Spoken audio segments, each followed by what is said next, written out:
Nicole Strickland. I have been fascinated with the unknown and paranormal realms since childhood.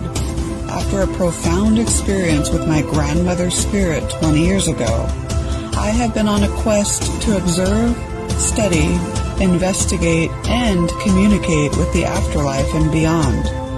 It's been an ongoing journey of exploration and discovery, one that has taught me how mortality and the spirit world are forever bonded through the veils of time.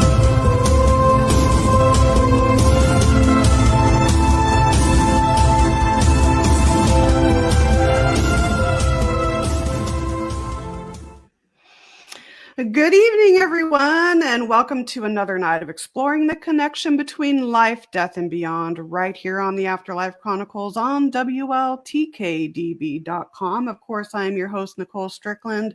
You can follow the show on our socials with that handle at WLTKDB. Of course, the Afterlife Chronicles at Afterlife Chronicles and beyond, and of course, afterlifechronicles.podbean.com.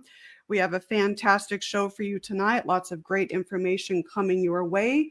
Before that, I just want to briefly announce, of course, the OC Paracon coming up October 1st and 2nd. Tickets are still on sale, so go over there on the website at ocparacon.com. And then, of course, my upcoming book, it's been upcoming now for a while, The Afterlife Chronicles, Exploring the Connection Between Life, Death, and Beyond. There have been a few changes, publishing changes to it. So I will be actually publishing it sometime this December. So I'm very excited about that.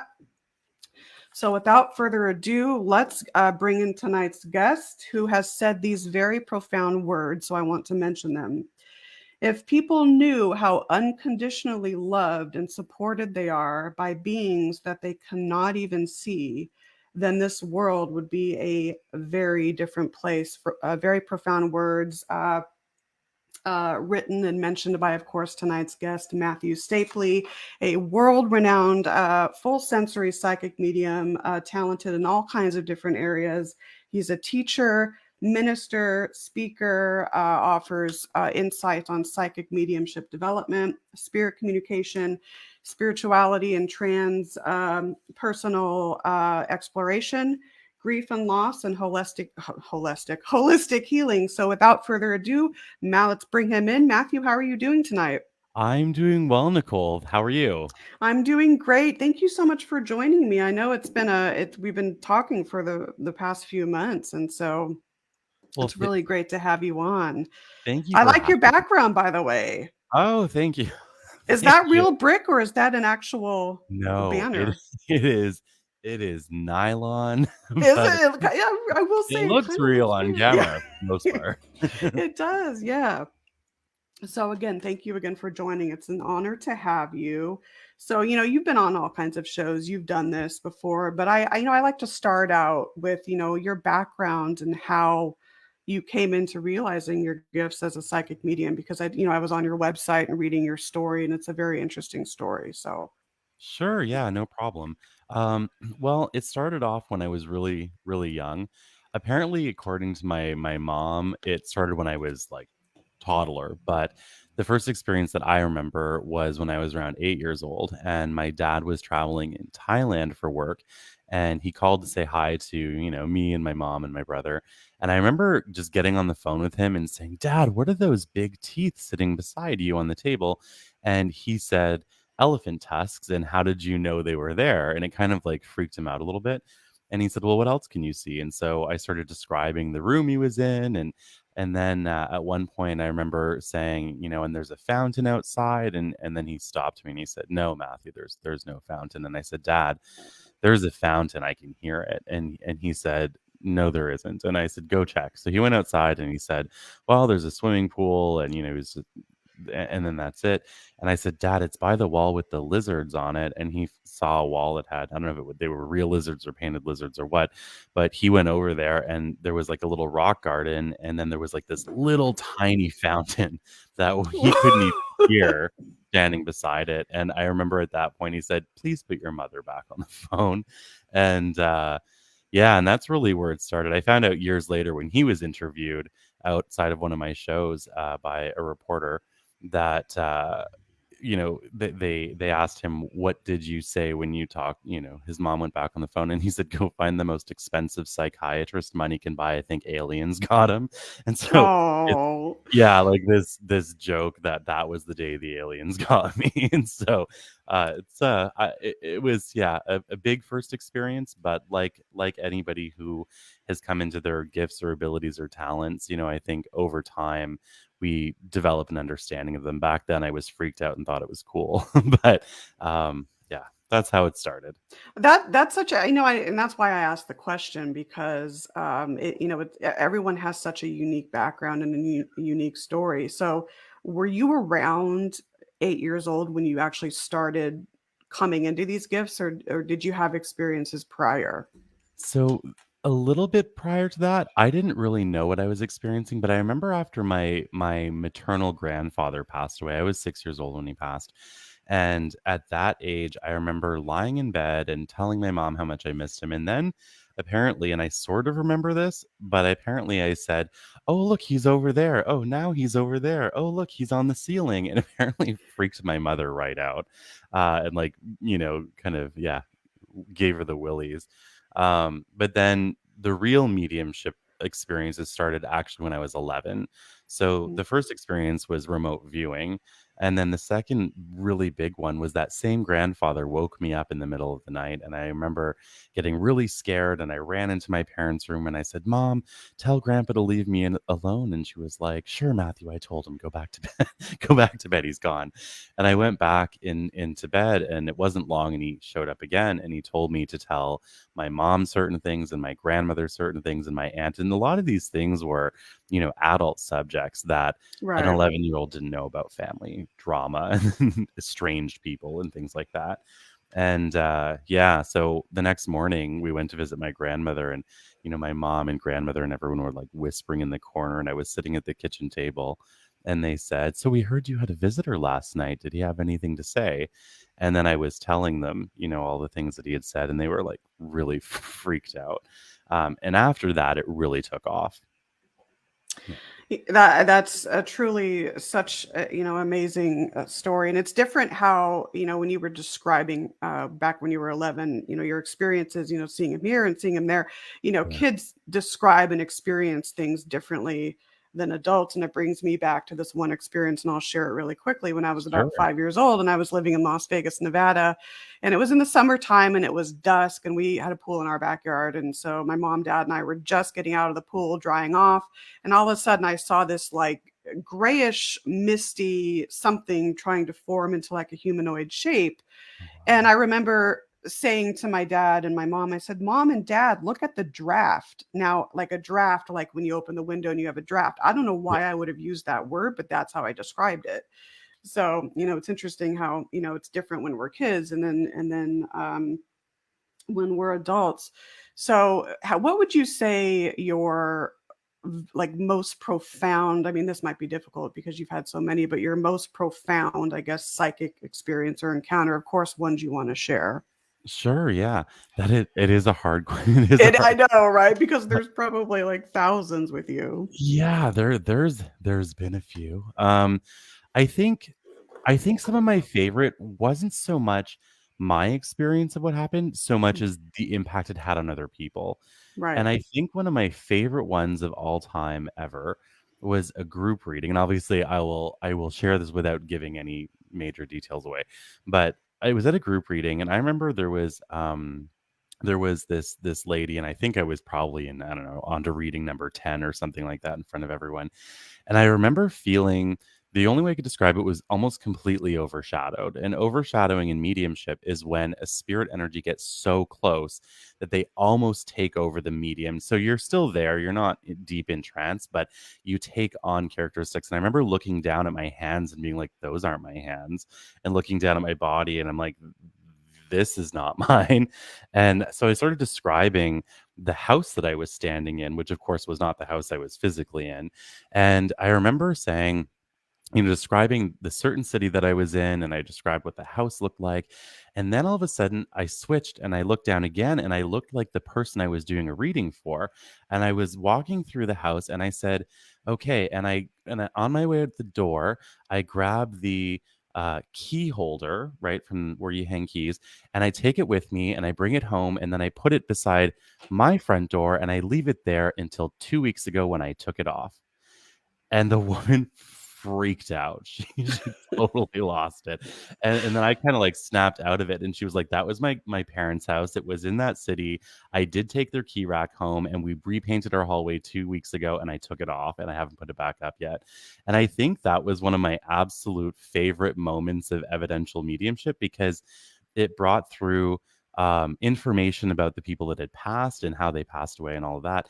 Then it brought through like her experience and something that she did after they passed away that was really recent. And, it sounds sort of arbitrary, but to her, it makes total sense. And so I think that was probably one of my absolute favorite readings that I've ever done. And I don't even know why. I just loved it. Thought it was just That's so cool. neat. I mean, I can tell just with talking with you that you have a lot of passion for what you do, and Yeah, it's that very rewarding feeling when, you're accurate, and then, getting that feedback from, that person is, to me, I mean, I'm sure you just feel viscerally very rewarding with it, or very much. rewarded with it.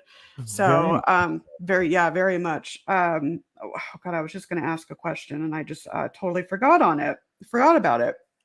I do that all the time. I mean, it was a great question too. I'll probably think about it at 1 a.m. this morning. So, that's what it was because you mentioned evidential mediumship. So, of course, you know what that is. I know what that is, but in case someone doesn't, there Sure. are similarities and differences between an evidential medium and just a regular psychic medium. Can you expand on that? Sure. So the term evidential medium actually comes from spiritualism and like Hmm. a long time ago. And the reason why they use the word evidential is because it's proof that or evidence that the human spirit survives the transition of death. And so basically it's just evidence that, somebody was here and now they're not and they're somewhere in the ethers, but who they were on earth remains intact. And so the information that comes through the medium ideally should be things they couldn't possibly know, like Right. names and dates and all of that. And so that's just basically evidence that they um, survived the transition of death. Now, the difference between a non-evidential medium and an evidential medium is a non-evidential medium could be a bunch of different things. It could be somebody that says your grandmother's here, here's the message, but there's not really evidence of who that grandmother was on Earth, or memories that they carried, or names, or whatever. Whereas an evidential medium would be like, maybe like your grandmother Joan is here and she died in this month, and like she wants to talk about when this happened to you or whatever. So there's slight differences also with non-evidential mediumship itself, and people hate my definition of mediumship, but I'm going to give it anyway. Mediumship doesn't have to be information. Mediumship can also just be energetic. So if you ever Absolutely. if you ever go to see like an energy healer, that in my opinion is a form of mediumship. It's just non-information based mediumship. It's still energy going from one dimensional space to another. And And that has a purpose, of course. totally. Yeah, a huge purpose. In fact, there was a few times when I would do like a show or something and there would be an audience and I would feel so drawn to like this one person and I would get to them and there wasn't any words to be said, but I could feel this blast of energy move through me into them. And I think it was after I started experiencing that from time to time that I realized mediumship isn't just words or readings. It's actually the transfer of energy either as healing or as information from one realm of consciousness to another. I actually love your definition because, it expands, you're bringing in not just the mind and the body, but the spirit there. And, words don't mean everything. So you can have like an energetic type of situation or energy that comes through, and that can actually, and then describing it can actually be more meaningful than just getting Yes. like someone's name or a couple of words. So I actually Oh, like your definition. totally. Oh, For thank you. and you're a full sensory psychic medium, which is really great to use all the different senses. That's truly commendable. And So overwhelming. So when you do you get information differently when it's evidential as versus non-evidential? I mean, does and does your body feel differently with how it comes through, you know, in an evidentiary type of way versus non-evidential? Not really. They're honestly about the same. So sometimes when I'm bringing through messages for people, sometimes it will be more focused on, let's say, clairvoyance and clairaudience and clairsentience or something. But then other messages for other people might be like the whole thing where I'm seeing and Hmm. feeling and smelling and tasting and all of that. I haven't really figured out exactly why. Sometimes it's this full immersive experience, and other times it's like I'm seeing things and hearing things, but that's it. Other than that, I think maybe it has to do with the resonance between me and the spirit. So maybe we have some level of similarity so that communication is easier, or I have more reference points to what they're wanting to bring through. One time there was there was a woman who came through, it was a grandmother, and she spent her entire session correcting all the mistakes they made in the family recipes. And that's all she talked about the whole time. Oh, that's crazy. I love it. And it was weird because, like, I wasn't seeing the recipes written, but she was making me taste all of the ingredients and the strength of the ingredients. And she was saying, "You're putting too much of this in and take this out and add this to it." And it was just all through taste. And it was such a weird moment. Yeah, taste is one of those that you don't hear a lot. You hear more of the clairvoyance or the clairsentience or the clairaudience. Taste is it you hear stories, but they're more vague. Yeah, So very much that's so. yeah, that's a really cool example, to give. That's so funny, oh my gosh. I bet she was maybe Italian. I don't know, I have an Italian grandmother, so, an Italian mom, so it's like, "Oh, it could be." She was just, like, adamant that they fix the problem, and it was funny because I remember the feedback from the family saying, "This is perfect because we can never get it right at Christmas time," and so she was, like, telling them what they were doing wrong, and she spent half an hour doing that. There was no other loving messages. It was all like, "You're screwing this up, and you wanna fix it, and this is what you're doing wrong," and I thought it was a very interesting energy, but apparently that was also her personality. That's So cool. hilarious, though. I love when the personalities come through, from the Oh, yeah. spirit domain. It's just Same. amazing. Let's see. I want to take. We have a lot of people in chat here. Bobby Joe Smith, Kate, Terry, Linda Myers is there. Nice to see you, Linda. Christy Townsend, Johnny, Annette, and then I was going to say Christy again, and then Michelle Berry and Patty Fuller. Someone's here from Ireland too. Annette is here from Ireland. So I wanted to take a few moments to acknowledge the folks in chat. Thank you so much for joining. Hope you're having a great day and a great evening. So, and another thing too, I think, do you ever find because personalities are interesting, sometimes we connect better with certain personalities, not as great with others. Do you think that when you like do readings on people, or if you're getting information from spirit, do you think if there's a personality connection that helps the information come through a little bit more clearer than maybe someone that you're not connecting with as much? Absolutely. One thing that I've really come to know about making those mediumistic connections is that, first of all, the medium has to have reference points in order to receive the message. Otherwise, it's just like this blob of energy and we can't interpret it. So, reference points in this sense is like similar memories. So a spirit might show me my grandmother in my clairvoyance, but they're really just saying grandmother, right? And so Right. they use our own thoughts, feelings, memories, ideas, experiences, all of that, and they show them to us in a way that we can build a message out of it. That's one way that it works. So that's the reference points. The other side of that is resonance. And so if they're similar to me, or we have something in common, or we have a similar approach to the world, then that will be a much easier connection to make because we're already similar on a similar wavelength. And if we look at every single person as having a unique vibration, but still similarities, I mean, you and me, for example, Nicole, we both have a passion for this world. We have a passion for helping people. We have a passion for understanding spirit and all of that. And so we already have a similarity. Therefore, it would be easy for us to resonate with each other. So if one of us was in spirit, Right. then it would be an easier connection to make. And that's one thing that I've noticed. Reference points and resonance are two things that allow the reading to be good. Now, the third thing, and I think it's actually honestly the most important thing, is how much the information is required for the recipient to have the healing experience that they need. So, somebody who believes in all of this wholeheartedly and they don't question it, they might get the most basic general reading ever. But somebody who's a diehard skeptic who really doesn't believe requires such profound detail and the kind of reading that makes them freak out and question their whole life path. They may require that level of intensity in order to have the healing experience that the universe wants for them. And so the amount of energy that is needed to bring healing to that person often dictates the level of detail and the intensity of the reading. That makes sense. That's a very good description, and I like, you discussing the resonance and, and all of that. That it makes sense. And I think that, it's almost similar to like synchronicity, I guess, in a point Yes, where, people are what they need at that moment, they're going to receive. And like you said, some exactly. people need more of a stronger, profound message than others, just depending on, where they are in that point. I'm sure, and I just mentioned synchronicity, that plays a lot too in, the classes that you do and the readings that you do. I'm sure because synchronicity is everywhere. And Oh, yeah. I wish I was more in tune to it. I've only recently become in tune to it, probably within the past 10 years. I wish I would have been, at age 4, but it's everywhere, and I think it really helps us.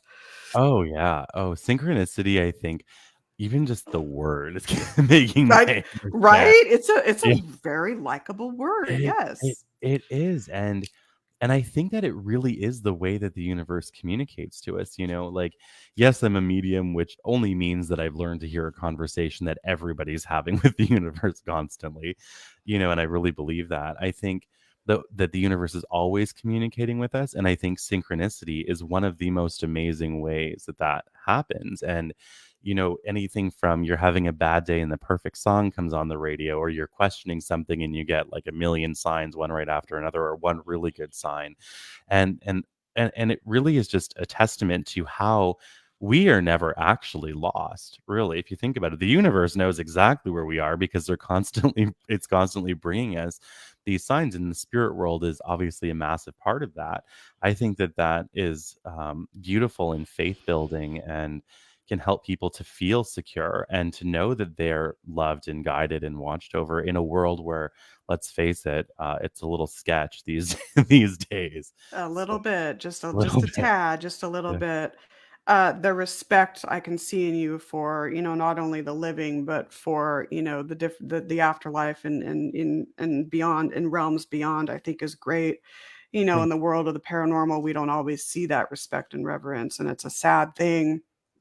So I've just my personal opinion, I do believe just within my heart and soul, if you want to put it that way, that there is this very profound connection between the living realms and the living realm and the afterlife.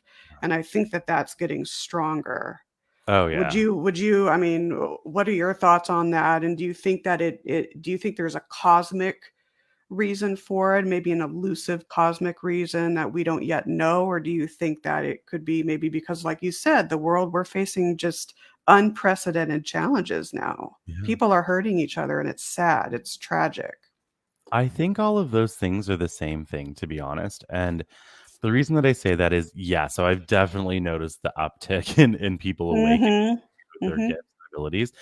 I noticed that really started really heavily about maybe 11 years ago, where people just like started having experiences. The amount of phone calls I got at that time in like 2011, 2012 of my house is haunted, or my children are haunted, or Yeah.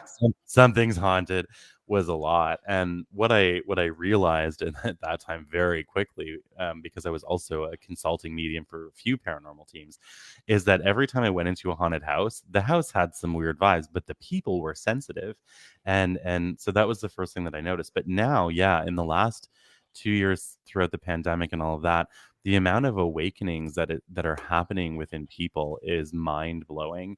And I think if we can get all woo woo for a second, I think what's Oh, happening that's fine with is me. Woo woo is in my vocabulary, so perfect. right on.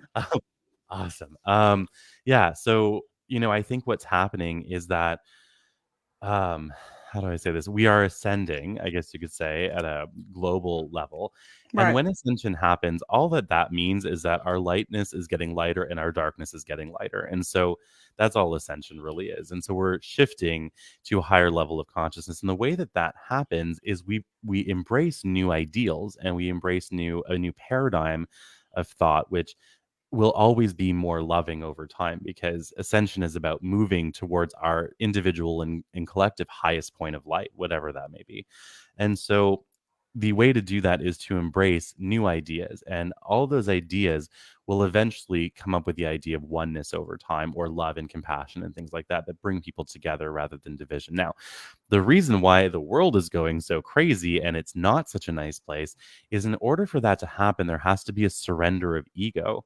And our ego Thank is, you. yes, our ego, all its job is to maintain the current state of being, for better or worse. It's to maintain the survival of whatever the current state is.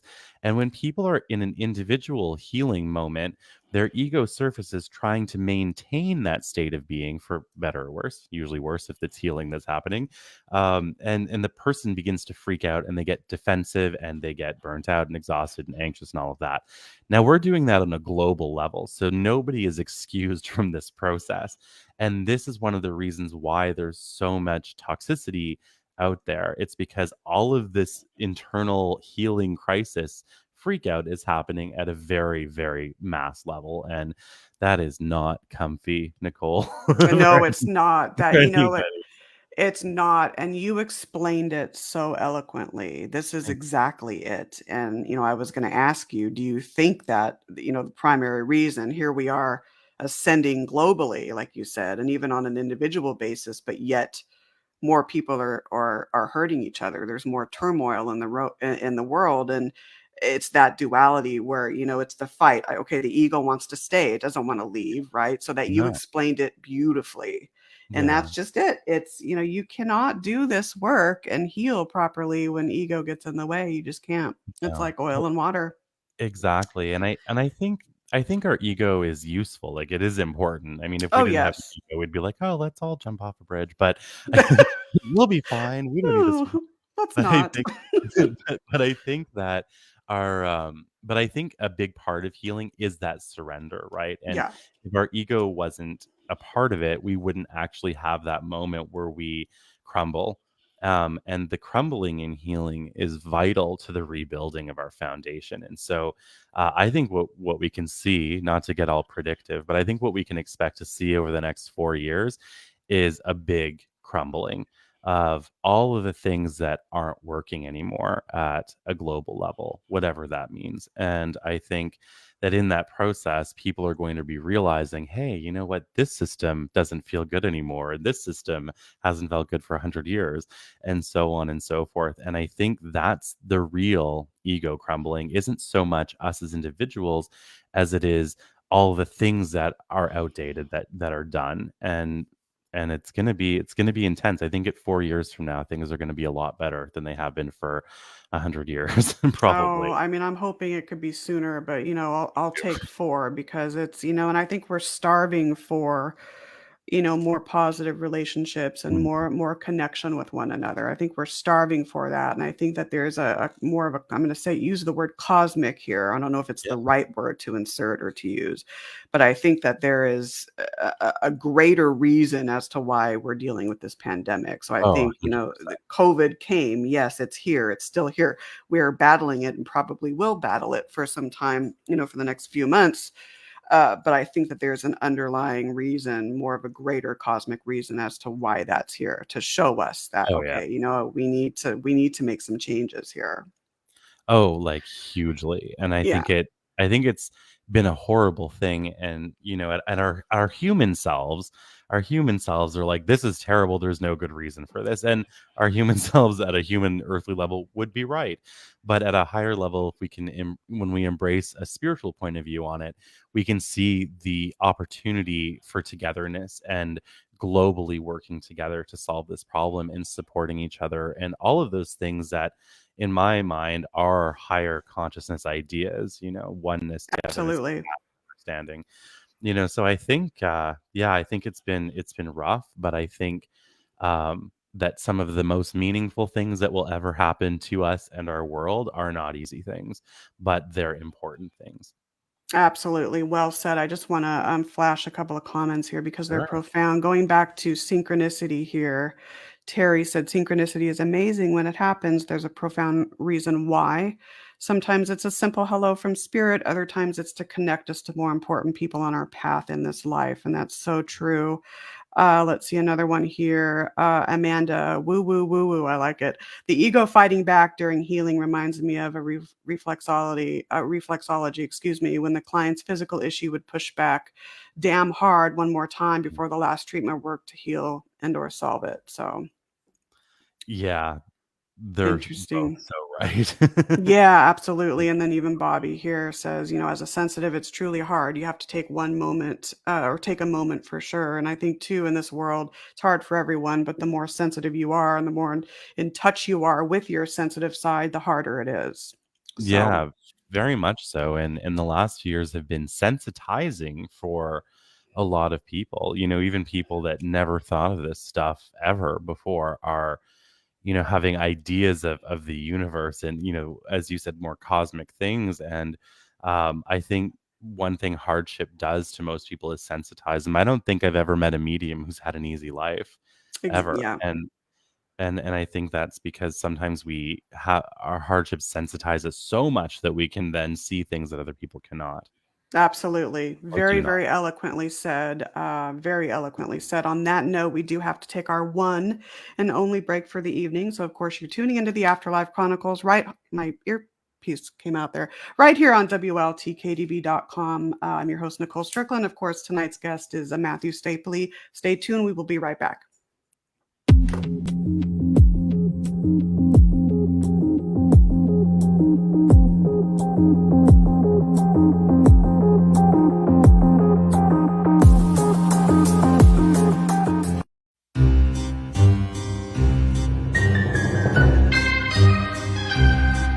Hi, everybody. This is Patty Negri. Hi, I'm Pete Orbea. Hi, this is Nicole Strickland. My name is Hero. My name is Sean Clem. Hey everybody, Cleet Keith here, author of Ghost of Greystone Beverly Hills.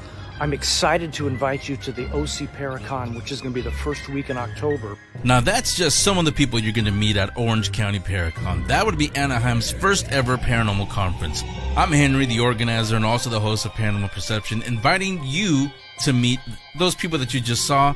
You'll meet everybody, including some guests, some people that we haven't even announced on the website. It's going to be a surprise. Everything, info, tickets available on that website, ocparacon.com. Hope to see you to kick off our favorite time of the year in Anaheim at OC Paracon. Take us with you on the go and download the new WLTK DB mobile app. Search the App Store and Google Play under WLTK DB Talk Radio. Download free today. The unexplained. It's all around us and usually supplies more questions than answers. You need answers. You need Cross Country Paranormal. Founded by Benjamin Young, CCP seeks to train, educate, and mentor anyone that has a passion for the paranormal. CCP is building a network of teams and investigations across the country, and all experience levels are welcome. Learn more about CCP on their website, ccpinvestigations.com, where you can find frequently asked questions, check out their equipment, follow their latest events, and of course, shop. Visit them now at ccpinvestigations.com. That's ccpinvestigations.com. Cross Country Paranormal. All are welcome. All are family.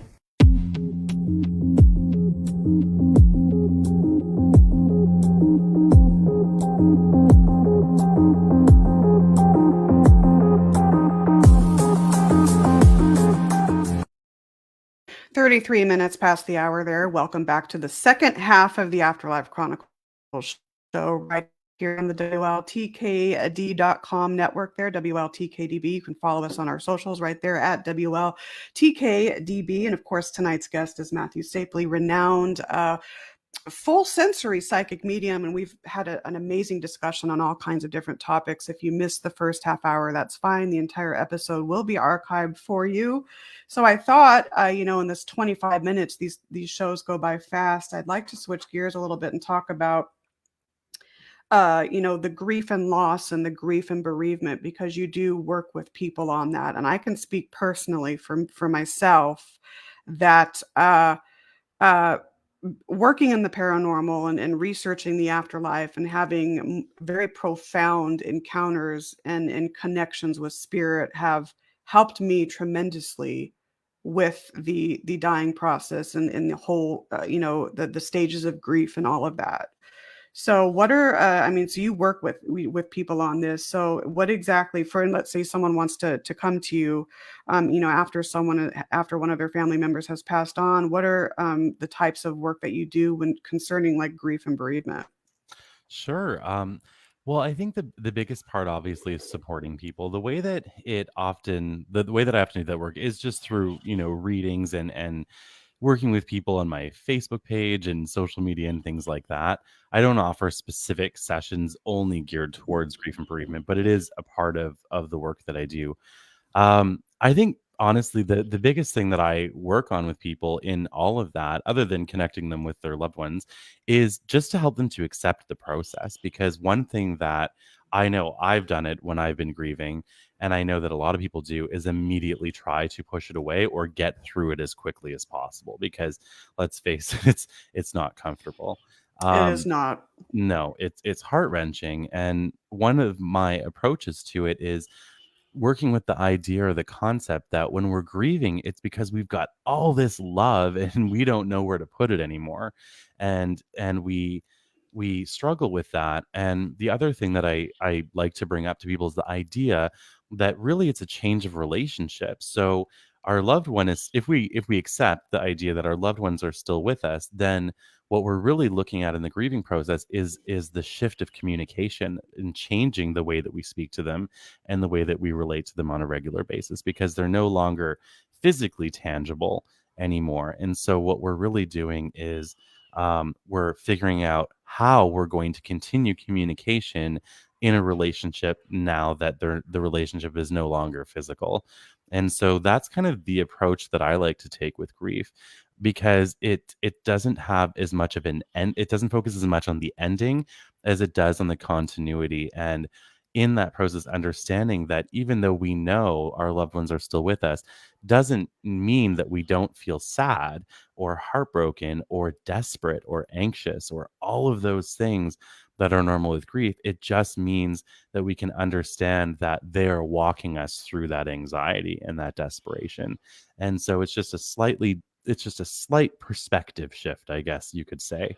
And that's the approach that I like to use. And the other thing is helping people to understand that their loved ones are always with them. And I mean, that goes for everybody. And I don't think any person who passes away is ever stuck between worlds or anything like that. I think when people pass away, they are instantaneously at peace with a complete understanding of life on earth.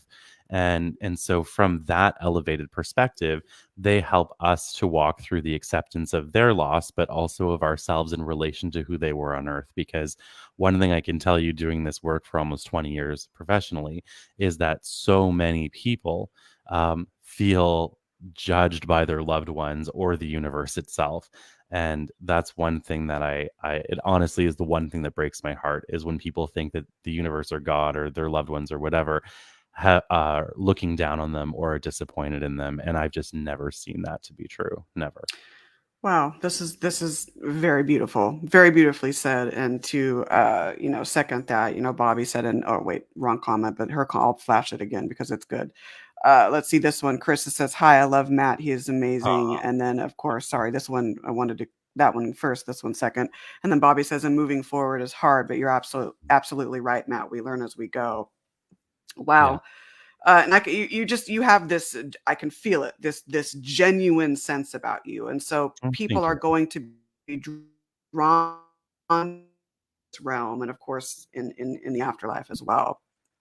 Gail, Matt, you are awesome. I've only known you you talked with you now for an hour, and I can feel the, just the passion and the genuineness. So that's fantastic. Well, thank you. It's interesting too with the whole grief and loss aspect, and everyone grieves differently and at their own pace, and the stages come in all these different ways and different directions, and it's with the loss of my two cats. Now, I've had cats all my life, but my litter mates, so Max and Kaylee. Max passed in 2016, and then Kaylee recently in December of this or last year.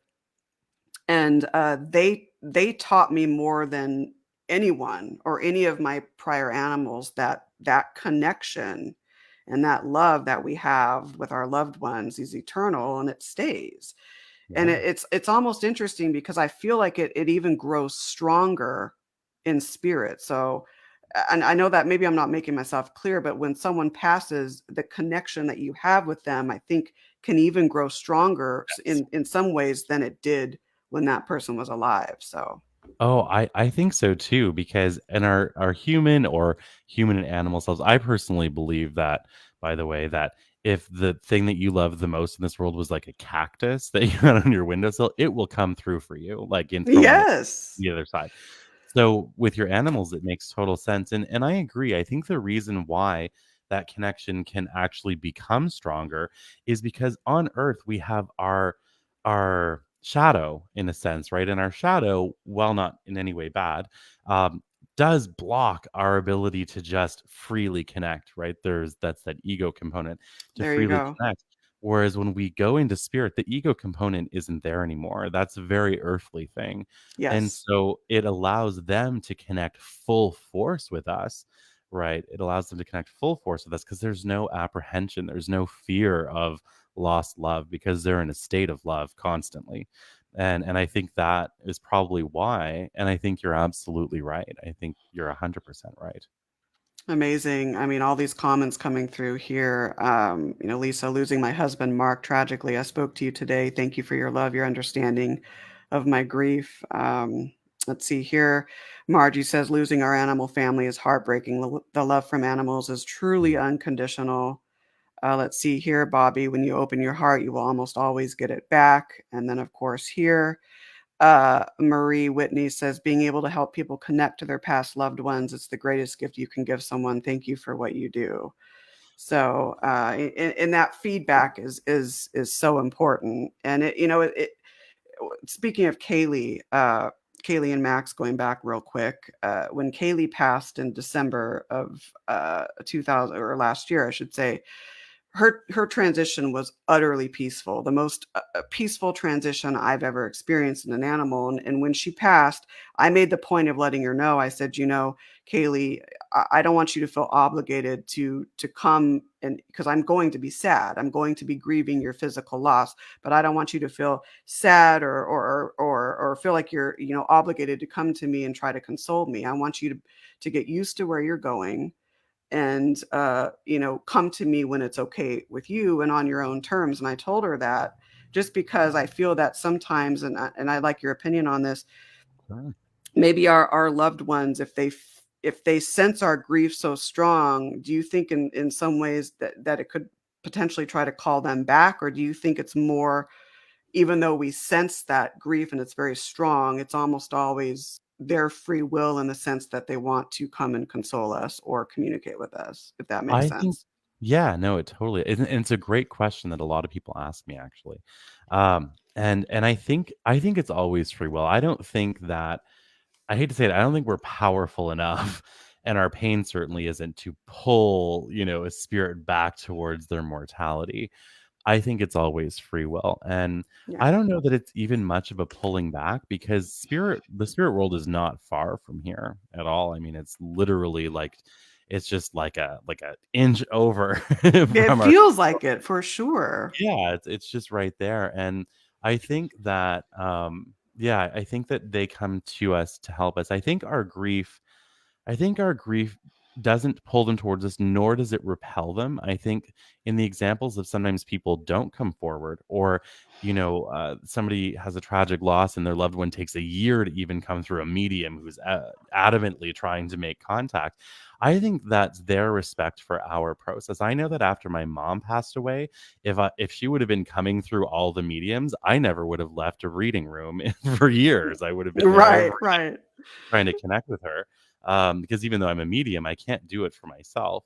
And so I would have been sort of paralyzed in my grief. I wouldn't have been able to go through the detachment part of it, because all I would have been doing is consulting with mediums all day long. Or if she was visiting me in my dreams all the time, I wouldn't have wanted to even get out of bed. And so I think a big part of it is their respect for our process, that we need those moments to move forward. And I think it's very individualized. That's just what I'm like. But other people can have losses recently and make connections immediately, and it's healthy for them. So I think the spirit world will come to us in the time that they know is right for us to do that. Right. And yeah, sometimes that moment of grief desperation actually would not be healthy. Yeah, it does seem like it's the time when we need it is the Yes. time that they know to come with us. Yes. Absolutely. I mean, we only have about 15 minutes left, so I mean, there's so many other topics. I'd love to have you back if you're interested one Oh my time, God, I've loved this. I will come back because oh my anytime. gosh, there's so many different angles we can talk about here. But I wanted to, and you do a lot of these shows, and a lot of your, fans and followers know this already, but in case there's some listeners that don't, because you on your website you talk about your programs, the psychic experience, heaven knows, and what the shift. I like that, by the way. What the shift, can you elaborate on what those are for people that may Sure. not know? They're actually all old things, so none of them are active anymore. Okay. Whoops. Oh wow. I Well, sh I hey, you should know what, I should update my website. it's all, I need to update mine, so you I know what, it's all it's good. Yeah, that's definitely something I should do, because I think you're the second person in the Oh last really? to I was on it today, Uh, and yeah, but what I do offer, is every Monday night I do free evidential mediumship through Facebook and TikTok at 7 p.m. Eastern time, and I also teach development classes, and that is one of my biggest passions, is showing people that they all have a gift, they all have their abilities, and I can tell you that a bunch of my past students are in the chat right now, and all of them are amazing. I mean, the one like Marie Whitney, Bobby Joe Smith, Leona, Terry, like all of these people are people that I've had the absolute honor of working with and helping them to explore their talents. And so that's one thing that I do. And then I also do meditation and messages night, which is where I channel a guided meditation, and then for half an hour, and then we do a half hour of messages, and that's also a lot of fun. that's Um, awesome. That is so cool. Meditation is such an integral, I can't even talk tonight, component, not just for all kinds of aspects of life, but especially oh when you're trying to work with spirit and definitely receive messages. yeah, So in your classes, do you have any specific techniques that work? Because everyone's different and everyone's learning modalities are yeah, different. Some are similar, but there's a lot of differences, and I'm sure that translates over to really getting adept at your psychic mm, awareness and your skills. So are there certain techniques that you use that really hit home with pretty much all of your students in terms of very their psychic development? Very, very much so. When I first started teaching development, like I started teaching development classes when I was 20. So I'm going to be 37 next month. So it's been a little while. And when I first started teaching, I would focus a lot on theory. And then I realized when I started really, really teaching it on a very regular basis that it was useless. Other than the theory of how to ground yourself, center yourself, connect, the actual theory of how to do a reading is so different for everybody. So my Right. approach to development is giving them the theory they need to know to manage their energy field. And then outside of that, it's all hands on. So even though we're doing it online and we're doing it through Zoom, a Zoom call, everything is hands-on, and I get them practicing, and on day one they will do a reading. It may not be the most mind-blowing thing they've ever done in their life, but they will do reading, and after the 6 weeks is over, they will be proficient in reading, and they'll be proficient in either psychic reading, mediumship reading, depending on what their natural aptitudes are. And many of my students go on to work professionally. I've got pretty much 90% of them that I've taught over the last several years are either working professionally now with doing really well, or they could if they wanted to, because they're at that caliber. And I think that the spirit world has guided me in how to help people to develop their gift. Absolutely. That's so well said. And I imagine too the process, when you first start getting, attuned to your psychic senses. I'm wondering if you students report this to you, that uh, messages or energy or whatever it is, words, names come through maybe differently in the Mm. beginning than they do when, they're more advanced into your classes and have come more into their psychic senses. So I'm wondering if Oh, there's a little bit of a difference there. hugely, hugely. I mean, a lot of the students that I've had over the years, come in and they're like, "I don't know anything about this, but I'm Yeah, interested in it," right? right. Some of them have had experiences or whatever, but a lot of people come in just wanting to see what it's all about, and at the end of it, they're making this amazing connection, and they're reading for people and all of that. So yeah, there's like a really big curve. I've always noticed that when I teach, especially the beginner 6-week program, is that at some point everybody will have this breakthrough moment Yes. where they're like, I get it. I understand how this is working for me. And one of my favorite things to see is people surprising themselves and just can't believe that they're bringing through, information that makes sense to somebody. And not only does it make sense, but it's bringing them healing or help or support or whatever. And I think that's probably my favorite part of the whole thing, is watching people go, "Oh my God, I don't think I can do this." And then like by the end of the class or the next week or whatever, they're like, "Oh my God, I'm doing this." And so seeing that transition and seeing them building a relationship with something that is connected to literally everything else, I think is amazing. And I That's uh, yeah, that's utterly, utterly rewarding. And I wonder, and I don't even wonder, I think it's a hugely a possibility here that, collectively we're trying to ascend, but yes. individually we are as well. And I Oh, think with that collective consciousness aspect, because we all are connected, that may be contributing to the growth of coming into tune with oh, your own intuition for and sure. psychic. Oh, I So think you've nailed it. I think that's well, exactly. so real quick here, because I know we have about 9 minutes. I saw this and wanted to. I forgot to flash it earlier, but this is very profound. Lisa says, "May I share with your viewing audience that I have lost my three dogs and most recently my husband to an ATV accident with no warning. I was told by my friend who lost her husband that her healing started with using the ashes of her husband in a tattoo form. I did two tattoos, one with the ashes of my dog, the other last week with my husband, ashes in both. It is very healing to anyone interested." So That's pretty cool. yeah, And that is cool. Thanks for sharing that's that. That is really, really great. cool. I've And then never heard of anyone doing that I before. haven't either, actually. So you Yeah. know what? Different perspectives. That's why I love doing these shows. You get different perspectives and different insight from guests and listeners. So awesome. Here, Gail says, "My sister has been gone for 12 years. We were super close and raised our children together. I would be blessed to know how she is." So, and then, of course, thank you so much here, Leona. This is a super great interview. Wow. Of course, Yeah. Matthew makes it super easy. It's one of my favorite interviews. I mean, I love Oh, all my interviews, but this is literally on the top because it's just a lot of very, I very important information. I've loved every second of this. I think your Oh, questions have been amazing, and I love doing interviews where we just have a discussion about all of this crazy stuff that somehow exactly. makes sense to so many people. And Exactly. and I love it. So I'm grateful for the opportunity. And Nicole, if you ever wanted to join in on one of my classes, I would be happy to give you a seat in the 6-week course Oh, in you are so for your sweet. own That interest. Yeah. that would be a huge, huge honor.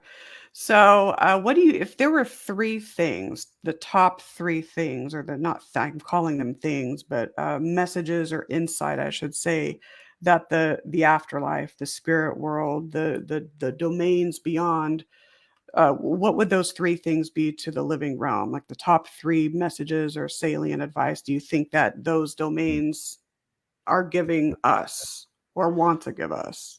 I think the first one is you are never alone. Like your loved ones are always with you. They're always okay. They're always in a good space. So that's number one. Hmm. Number two, I think it's accept our humanity. Like we're constantly trying to run away from being human because being I human know. is so uncomfortable.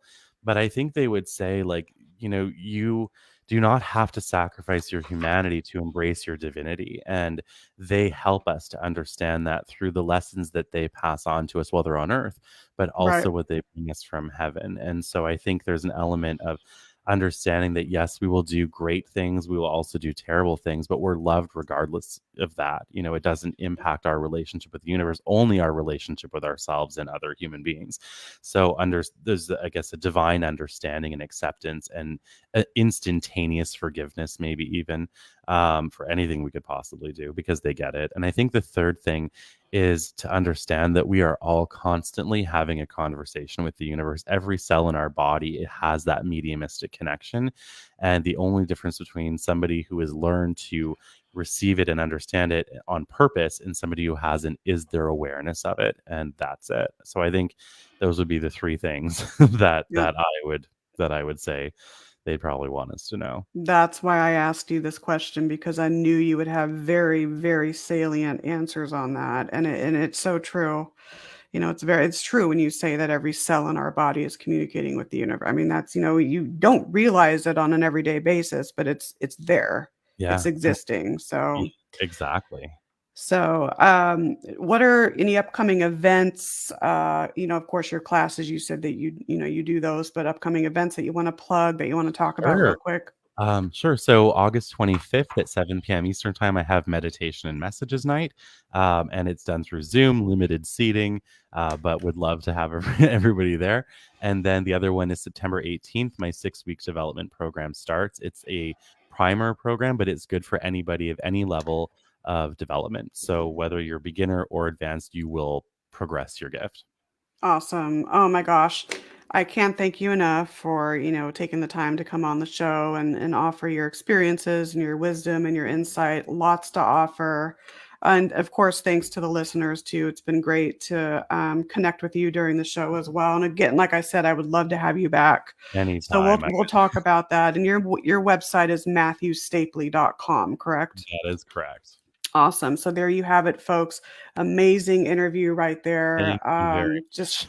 I learned a lot, like I said, these perspectives coming in from different people and, especially passionate and genuine, people that, because like I said earlier, you shouldn't do this work through ego. I mean, ego is Yeah. beneficial, but you know what I mean? It's really, it comes from that soul, that pure soul level. So again, thank you so, so much. And of course, coming up next, should you guys be interested, is of course Voices of the Dead, hosted by Kenneth Drake. That's going to be an amazing show. So coming right on after this one at 10 p.m. Eastern.